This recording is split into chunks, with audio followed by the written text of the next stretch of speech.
इंग्रजांकडून pension घेणाऱ्यांचे पुतळे समाध्या उखडणार का? हर्षवर्धन सपकाळांचे हिंदुत्ववादी संघटनांना चॅलेंज.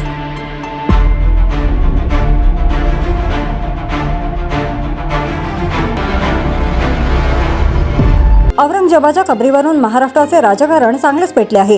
हिंदुत्ववादी संघटनांकडून ही कबर उखडण्याची मागणी करण्यात येत आहे, तर काही संघटना याला विरोध करत असून औरंगजेबाची कबरही मराठ्यांच्या शौर्याचे प्रतीक असल्याचे म्हणत आहे.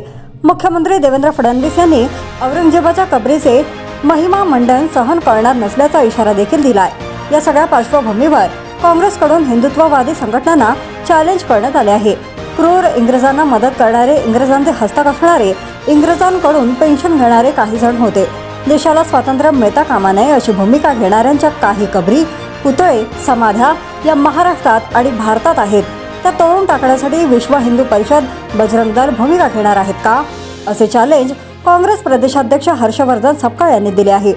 बजरंग दल व विश्व हिंदू परिषदेने औरंगजेबाच्या कबरीबाबत जी भूमिका घेतली तशीच भूमिका इंग्रजांच्या हस्तक असणाऱ्या, पेन्शन घेणाऱ्या, देशाला स्वातंत्र्य मिळू नये म्हणून काम करणाऱ्यांच्या, छत्रपती शिवाजी महाराज आणि छत्रपती संभाजी महाराजांची बदनामी करणाऱ्यांच्या बाबतीत घ्यावी.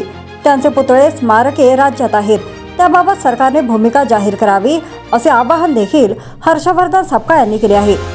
औरंगजेबाची फडणवीसांशी तुलना.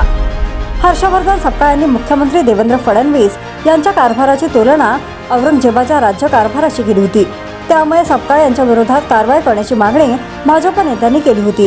त्यावर भाजपचे लोकच मुख्यमंत्री देवेंद्र फडणवीस यांची तुलना औरंगजेबाशी करत असल्याचे हर्षवर्धन सपकाळ यांनी म्हटले. औरंगजेबाचा राज्यकारभार अत्यंत वाईट आणि क्रूर स्वरूपाचा होता.